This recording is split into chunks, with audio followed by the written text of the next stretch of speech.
Ok, les volumes.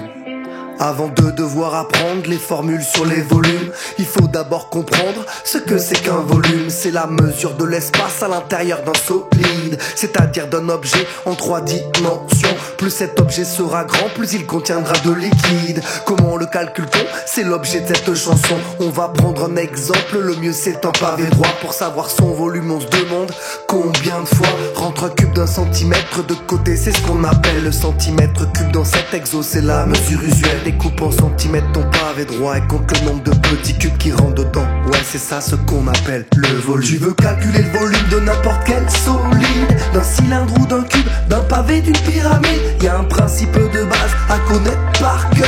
Tu calcules l'aire de la base, tu multiplies par la hauteur. Si ton solide a 2 bases, t'as directement ton résultat. Mais s'il a une base et un sommet, tu divises le tout par 3. Au collège ça marche comme ça pour les solides étudiés. T'as la formule remplace par les valeurs de l'énoncé. T'as un pavé droit et tu veux son volume. S'il fait 5 par 4 par 3, combien rend 2 cm cubes? Pour le savoir, ses côtés découplés en centimètres. Et y a plus qu'à compter combien tu peux en mettre. Sur la base, combien y en a? Tu fais longueur fois largeur. Pour le solide entier, ce résultat, tu le multiplies par la hauteur. Grand L fois petit L fois H, ça y est, t'as ta formule. Si t'as leur valeur, tu remplaces chaque lettre et tu calcules. Si on généralise, on a bien l'air de la base fois la hauteur. Et c'est pareil pour tous les prismes droits. Pour les cylindres, ça marche aussi. R du disque fois la hauteur. Rayon au carré fois pi fois H. Retiens le principe par cœur. Tu veux calculer le volume de n'importe quel solide, d'un cylindre ou d'un cube, d'un pavé, d'une pyramide. Y a un principe de base à connaître par cœur.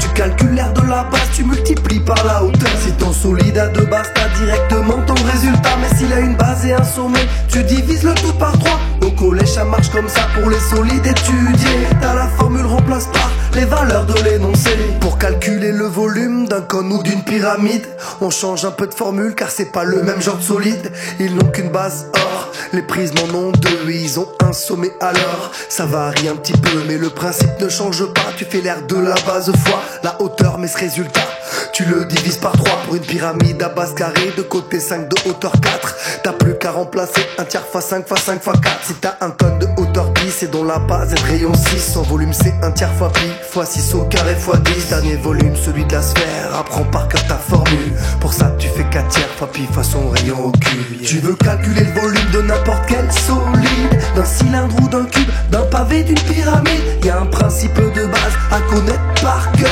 Tu calcules l'aire de la base, tu multiplies par la hauteur. Si ton solide a 2 bases, t'as directement ton résultat. Mais s'il a une base et un sommet, tu divises le tout par 3. Au collège ça marche comme ça pour les solides étudiés. T'as la formule remplace par les valeurs de l'énoncé.